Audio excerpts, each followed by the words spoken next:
The pace and intensity of our lives, both at work and at home, leave several of us feeling like a person riding a frantically galloping horse.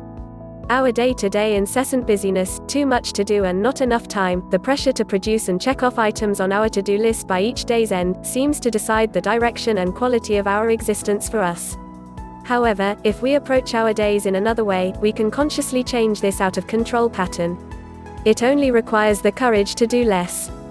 This may sound simple, but doing less can actually be very difficult. Too often, we mistakenly believe that doing less makes us lazy and results in a lack of productivity. Rather than, doing less helps us enjoy what we do achieve.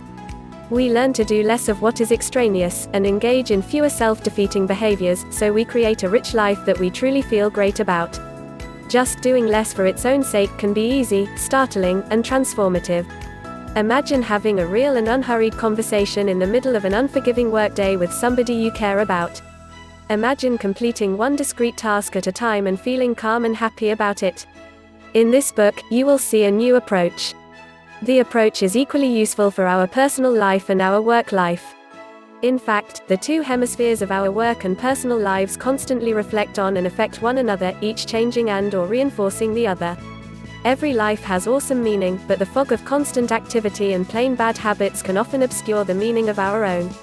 Acknowledge and change these, and we can again enjoy the ways we contribute to the workplace, enjoy the sweetness of our lives, and share openly and generously with the ones we love. Less busyness leads to appreciating the sacredness of life. Doing less leads to more love, more effectiveness and internal calmness, and a greater ability to accomplish more of what matters most to us. Chapter 1: Prioritizing.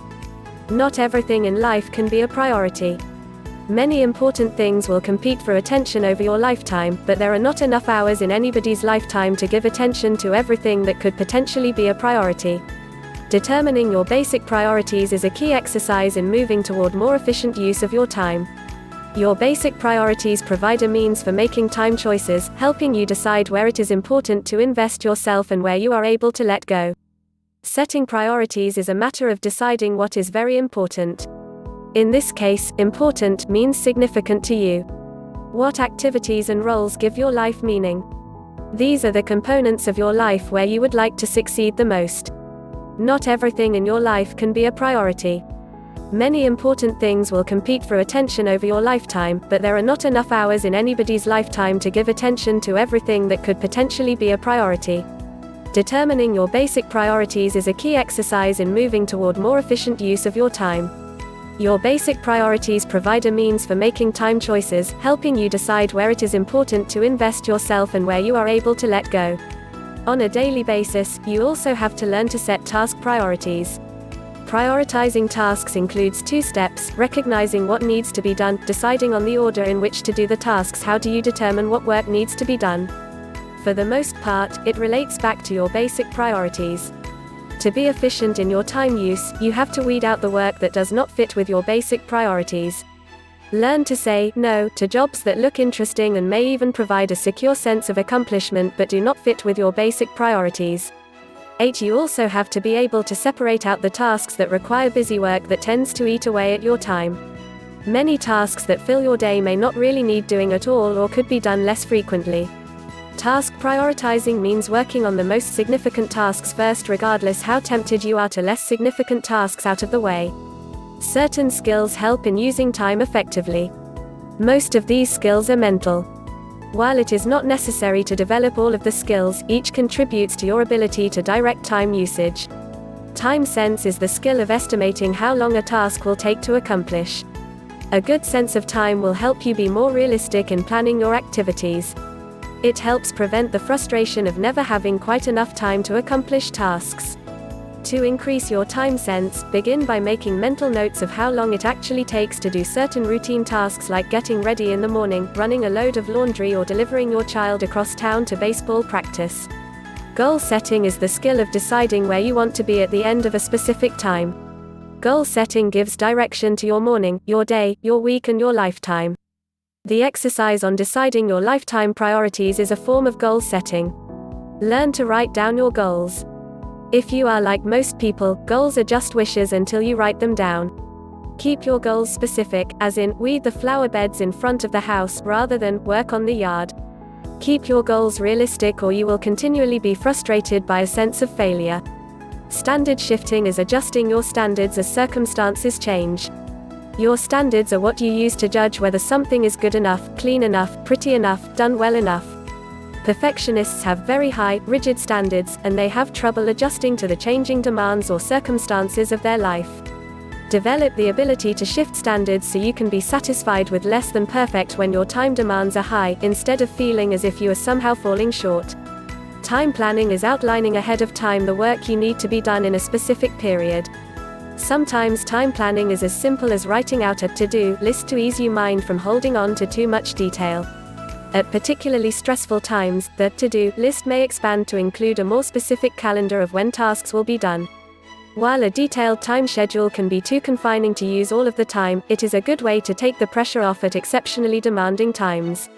Recognizing procrastination is a skill in itself because procrastinators can do an incredible job of hiding their procrastination from themselves. Procrastination is needlessly postponing decisions or actions. You might disguise the procrastination response with an excuse like waiting for inspiration, or needing a large block of time to concentrate with your full attention, or needing more information before tackling a project. It takes skill to differentiate between procrastination excuses and legitimate reasons for delaying a decision or action. Without the ability to recognize when you are procrastinating, there is little chance of overcoming this immobilizing habit. Chapter 2: Tips to help you prioritize. Here are some tips to help you prioritize. It is important to use these tips on a regular basis to help remain focused. Each of these techniques can help you in getting closer to your goal of becoming more effective with your time. Tips: Each of these techniques can help you in getting closer to your goal of becoming more effective with your time. 1. Assume ownership of your time. Most individuals would be surprised if somebody reached in their wallet without asking and helped themselves to the money found there. But how different is that from letting other people help themselves to your time? Take possession of your own time and do not allow other people to make commitments of your time without your permission. It is not selfish to keep other people from consuming your time. Give your time freely when you want, but do not make the mistake of undervaluing this resource, or feeling guilty when you do not allow other people to waste it. Think of a time lately when somebody wasted your time. How could you have dealt with the situation better?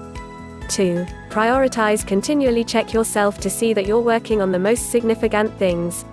Helping your child talk through a problem she is having, or discussing the day's events with a spouse or friend may be more significant than getting the dishes done or a load of laundry completed. Do not think of priorities only as tasks that need doing. As you remind yourself to direct yourself to the most important tasks first, you will find yourself letting go of tasks that really did not need to be done in the first place. 3. Learn to say no. It is not that saying the word is so difficult. It's more the feeling of guilt that many women experience as soon as they use the word. Try centering on the significant things that will be done because you used that two-letter word to decline something which was not a part of your priorities. Considering your past week, what are some things you should have said no to? 4. Protect your blocks. Think of your day as numerous large blocks of time, with the blocks divided by natural interruptions. Where you have control, keep your blocks whole, scheduling appointments and meetings, running errands at the beginning or end of a block instead of in the middle. Having an appointment in the middle of a block leaves little time at either end to tackle a major piece of work. Keeping your blocks of time as big as possible gives you a feeling of having more time that is available. 5. Delegate. There is that D word. Delegating means assigning the responsibility for a task to somebody else. That signifies you no longer have to do the task, nor do you have to remind somebody else to do it. Being able to delegate some tasks is a way of freeing up some of your time for the jobs that only you are able to do. As somebody else learns to do a job, do not be tempted to take over if they are not doing it quite right. You have to learn that done may be good enough. 6. Think in terms of buying time. There's an intimate relationship between time and money, where one can often be substituted for the other. The more hectic your schedule, the more reasonable it is to buy time by selecting goods and services that save you from investing time. Paying somebody to mow your yard or transport your kids to baseball practice are examples of purchasing time. What are some of the additional ways you are able to or do buy some time? 7. Learn to work with your biological clock. People have a peak time of day when their energy is at its highest and concentration at its best. Determine which time of day is your peak performance time and plan your work accordingly. Keep meetings and routine tasks for other parts of the day when you have the choice. What part of the day is best for you to do a task that takes real concentration? 8. Break down big jobs into manageable pieces. One of the sources of procrastination is that some tasks can seem too overwhelming to even begin. Learn to break down a large task into manageable pieces and then begin with a piece you know you can handle. The most challenging step on major undertakings is often the first one. Besides, you will have a greater sense of satisfaction as you complete each individual portion of the task, and this can keep you motivated to the end. Think of a major task you have ahead of you. How could you break it down into manageable pieces? 9. Work on overcoming procrastination. Once you recognize that you are procrastinating, the next step is to begin overcoming this time-wasting habit. In addition, procrastination is a habit, a habitual way of dealing with tasks you find distasteful or that make you fearful of failure. When you see that you are procrastinating, make an appointment with yourself to take the first step toward completing the task. Determine exactly what that first step will be and then set a specific time in the near future to begin the work. 10. Reward yourself. Celebrate when a major task is completed or a major challenge is met. One of the problems with a hectic life is that you can be so busy that you fail to notice the completion of a major piece of work. You just move on to the next job without celebrating your previous success. This failure leads to focusing on what is still left undone instead of enjoying what has already been accomplished. Set up a reward system for yourself that serves as both a motivator to get certain difficult tasks done and an acknowledgement that you are making effective use of your time. Be it a bubble bath, 2 chapters in your new book, or a phone call to a friend, acknowledge your accomplishment by rewarding yourself. Chapter 3: Beating Procrastination. If you have found yourself putting off important tasks repeatedly, you're not alone. In fact, many people procrastinate to some degree. The key to controlling this destructive habit is to recognize when you begin procrastinating, understand why it happens, and take active steps to manage your time better. In a nutshell, you procrastinate when you put off things that you should be focusing on right now. Beating procrastination. If you've found yourself putting off important tasks over and over again, you're not alone. In fact, many people procrastinate to some degree. The key to controlling this destructive habit is to recognize when you begin procrastinating, understand why it happens, and take active steps to manage your time better. In a nutshell, you procrastinate when you put off things that you should be focusing on right now. How to overcome procrastination. Follow these steps to deal with and control procrastination. Step 1. Recognize that you are procrastinating. If you are honest with yourself, you probably know when you are procrastinating. Here are some useful indicators that will help you know when you are procrastinating. Filling your day with low-priority tasks from your to-do list. Reading emails several times without starting work on them or deciding what you are going to do with them. Sitting down to start a high-priority task, and almost instantly going off to make a cup of coffee. Leaving an item on your to-do list for a while, even though you know it is important. Regularly saying yes to unimportant tasks that other people ask you to do, and filling your time with these rather than getting on with the important tasks already on your list. Waiting for the right mood or the right time to tackle the important task. Step 2. Adopt anti-procrastination strategies. Procrastination is a habit, a deeply ingrained pattern of behavior. That means that you will not just break it overnight. Habits only stop being habits when you have persistently stopped practicing them, so use as many approaches as possible to maximize your chances of beating procrastination. Some tips will work better for some people than for others, and for some tasks than others. Sometime you may just need a fresh approach to beat procrastination. These general tips will help motivate you to get moving. Make up your own rewards. For instance, promise yourself a piece of tasty flapjack at lunchtime if you have completed a certain task. In addition, make sure you notice how good it feels to finish things. Ask someone else to check up on you. Peer pressure works. This is the principle behind slimming and other self-help groups, and it is widely recognized as a highly effective approach. Identify the unpleasant consequences of not doing the task. Work out the cost of your time to your employer. As your employers are paying you to do the things that they think are important, you're not delivering value for money if you're not doing those things. Shame yourself into getting going. Aim to eat an elephant beetle first thing every day. Remember, the longer you are able to spend without procrastinating, the greater your chances of breaking this destructive habit for good. Chapter 4 Tips for Staying Focused. Some might say it is because we do not have the necessary willpower to accomplish what we set out to do.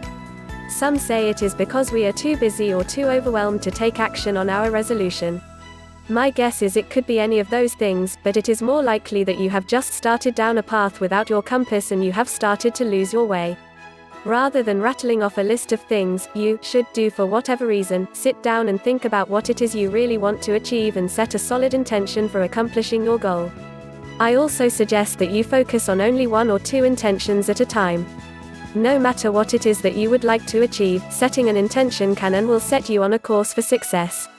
Tips for staying focused. Some might say it is because we do not have the necessary willpower to accomplish what we set out to do. Some say it is because we are too busy or too overwhelmed to take action on our resolution. My guess is it could be any of those things, but it is more likely that you have just started down a path without your compass and you have started to lose your way. Rather than rattling off a list of things you should do for whatever reason, sit down and think about what it is you really want to achieve and set a solid intention for accomplishing your goal. I also suggest that you focus on only one or two intentions at a time. No matter what it is that you would like to achieve, setting an intention can and will set you on a course for success. Here are 5 top tips to finally achieving your goal. Tip 1: Get clear. In setting an intention, you're making it clear to yourself and to other people exactly what you plan to do. Define the definition of what accomplishing your goal would be.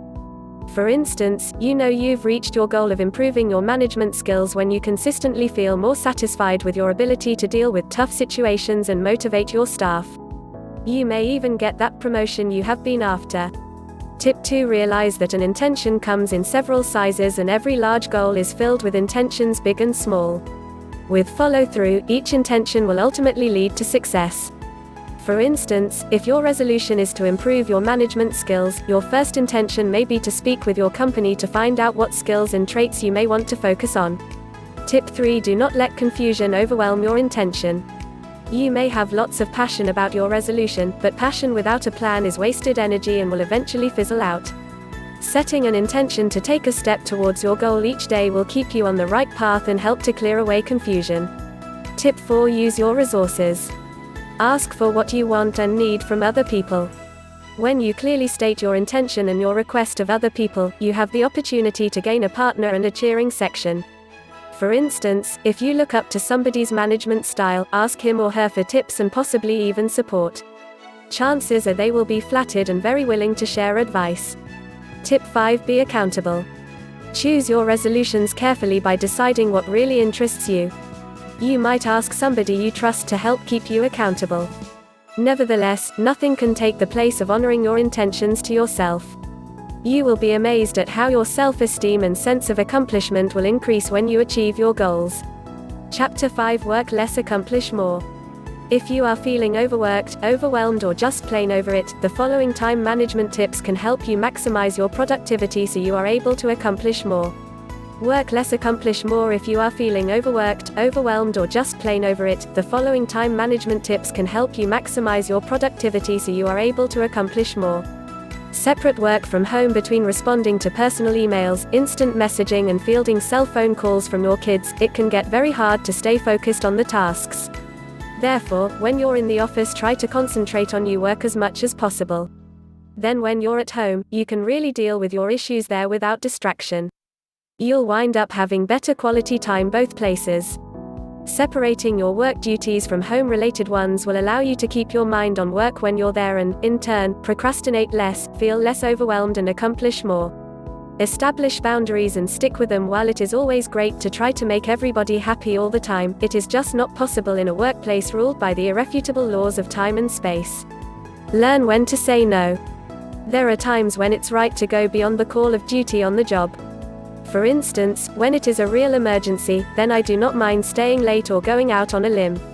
However, that's different from just letting people dump their last-minute work on your desk so they can make it home early. While you need to do your work, you also need to take care of yourself and know your job's boundaries. Get organized. Time spent hunting for files or lost phone numbers could be used for making progress on your to-do list. Good organizational structures are essential in any time management plan. Spend a few moments at the end of every day answering voicemails and emails. It always helps to be organized and not let messages pile up. It will always save you time. Sticky notes posted on your keyboard can help you remember the most important tasks that need to be done throughout the day. Everyone has their own system for being organized. Try these tips. They may just add a couple of minutes to your day along with your routine you already practice. Make time for yourself. Any well-constructed to-do list has to include some time for relaxing and centering yourself, or you might wind up too stressed out to do anybody any good. Hard work equals resistance and is the opposite of flow. First off, no one likes to have to do anything. When you say I have to pay my bills, so I have to work hard to get the money, already you are able to sense the despair and powerlessness in the very idea of having to do something you naturally resist. When you have to do anything, you're in a state of resistance. You are fighting the natural flow by pointing yourself upstream, resisting. After a few decades of this resistance, you are able to see how some individuals eventually burn out, lose their perspective, lose joy, create sickness, and ultimately lose life itself. No, having to work hard to get what we want isn't the answer. Grinding away at something is the root cause of all disappointments in life. Turn this idea around. Discover and pursue your path of least resistance. What do you love? I mean really love. What do you like to play at? What are you effortlessly good at? What activity excites you to an extent that when you're engaged in it, you actually lose your awareness of time? Think about these questions deeply. Within this idea of play is the seed of joyous, easy, relaxed, natural, lazy creation. There's no working when you're engaged in an activity you feel you were born to do.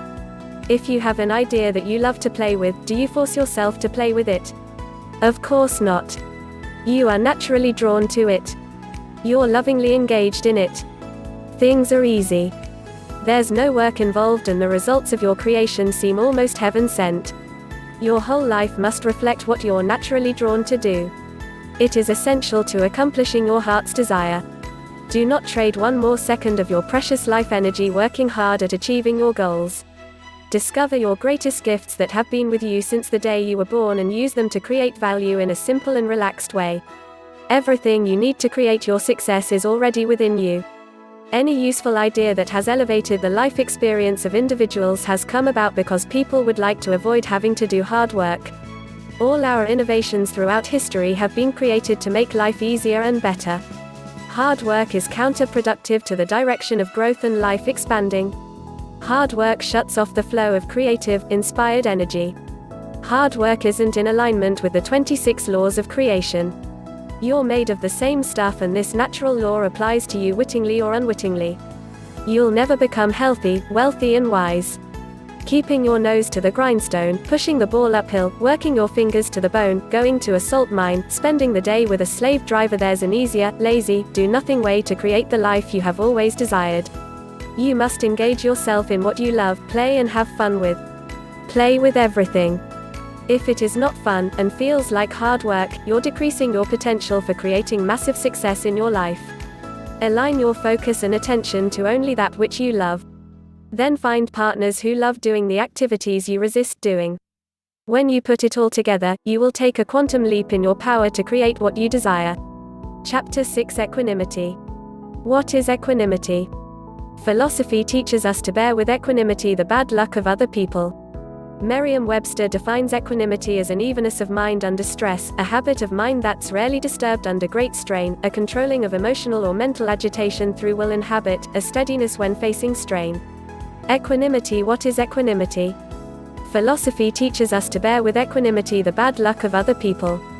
Merriam-Webster defines equanimity as an evenness of mind under stress, a habit of mind that's rarely disturbed under great strain, a controlling of emotional or mental agitation through will and habit, a steadiness when facing strain. Equanimity is a practice, most often discussed in Buddhist and Sufi traditions. Equanimity is the base for wisdom and freedom and for compassion and love.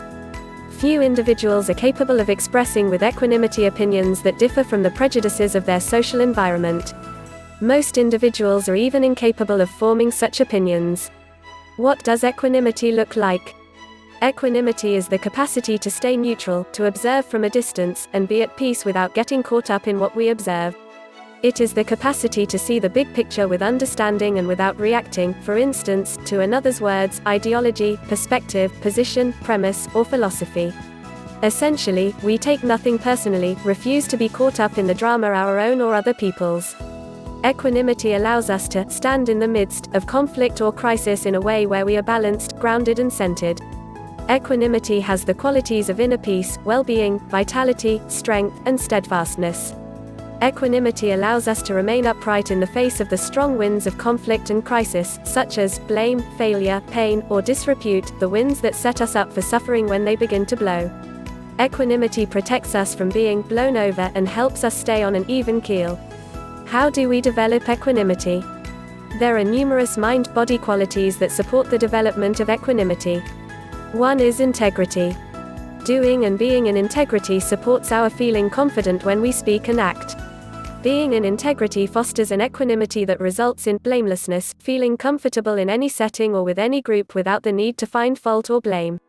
Another quality that supports equanimity is faith, not necessarily a religious or theological faith, a faith based on wisdom, conviction or confidence. This type of faith allows us to meet challenge, crisis or conflict head-on with confidence, with equanimity. A third quality is that of a well-developed mind, a mind that reflects stability, balance and strength. We develop such a mind through a conscious and consistent practice of focus, concentration, attention and mindfulness. A well-developed, calm mind keeps us from being blown about by winds of conflict and crisis. A quality that supports equanimity is seeing reality for what it is, for instance, that change and impermanence are an unpleasant fact. We become detached and less clingy to our attachments.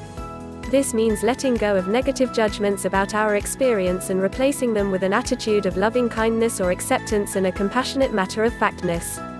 The more we become detached, the deeper we experience equanimity.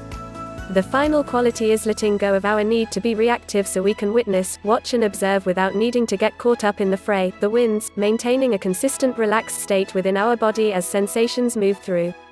Equanimity, thus, has two aspects, the power of reflection and an inner balance, both of which support one to be mindful, awake, aware and conscious. The greater the degree we are mindful, the greater our capacity for equanimity. The greater our equanimity, the greater our ability to remain steady and balanced as we navigate through the rough waters and gusty winds of change, challenge and conflict.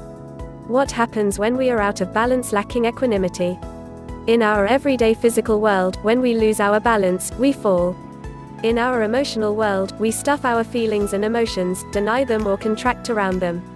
Or we identify with a particular thought, feeling or emotion, hold on to it rather than allow it to flow through us or pass like a cloud in the sky. The middle ground is equanimity, the state of non-interference. Equanimity allows for a deeper, more fulfilling experience. As we develop our capacity for equanimity, we can begin to notice when we drop into a state of equanimity. Being aware of our experience, we can explore the state, and this practice will lead to more frequent and deeper states of equanimity. What we find with such practice is that people, events, and circumstances that once caused us to be reactive no longer have any charge, and we are more and more able to let go and feel less bothered. We suffer less. Chapter 7, Using Affirmations. If you use affirmations, make it a point to use them frequently and do not stop using them even if your situation is getting better. The more you use affirmations, the better the situation. There are affirmations for every type of situation. Priorities, procrastination, focus, and serenity are just a few. Here are some affirmations that may help you throughout your day. Affirmations. If you use affirmations, make it a point to use them frequently and do not stop using them even if your situation is getting better. The more you use affirmations, the better the situation. There are affirmations for every type of situation. Priorities, procrastination, focus, and serenity are just a few. Here are some affirmations that may help you throughout your day. Prioritizing. I am entitled to live a calm life, full of joy and order. I set realistic goals, remembering that my first priority is myself. I schedule tasks at the right pace for me. I proactively decide what tasks I should do first and which are more important. I take something off my schedule before I add one on. I make time for anything new that I bring into my life. I find no need to hoard my time on one specific thing. I am able to delegate the tasks that I cannot, or should not, be doing. I make time for play and rest and do not allow myself to work non-stop. I accept my progress because it is at my own pace. I know that my patience, tolerance, and efforts help me learn and grow to be a stronger version of me. I am gentle with my efforts, knowing that my new way of living requires much practice and patience. Procrastination, I take the action and leave the outcome up to God. There is no try, only do. My desire to get on with things is stronger than my desire to procrastinate. Procrastination is my enemy. I take action towards my goals daily. I enjoy the success of finishing a task. I choose to start this task with a small, imperfect step. I will feel terrific and have plenty of time for play. I look forward to getting things done. Among everything I do, I love working the most. Focus, I am alert and attentive at all times. I am always focused on what I am doing. I am attentive and observant throughout my day. I am aware and present at all times. I am calm and focused in all that I do. I am completely absorbed in the present moment. I am completely focused on what I am doing. I am easily absorbed by all that I do. I am fascinated and involved in every task I perform. I am focused and relaxed in all that I do. I am fully focused and present in all interactions with others. Serenity, I have peace of mind at all times. No matter what I am faced with, I will remain calm. I have inner peace. My mind is always in a calm, loving place. Wrapping up, generally, when we make progress in life, it is because life presses on us to move forward. Seldom is it because of our own conscious choice and initiative. Over the long course of our lives, such forced advancement occurs in unpredictable ways, sometimes through happy, but often through unhappy experiences. Surely, this is not the most effective way to progress in life.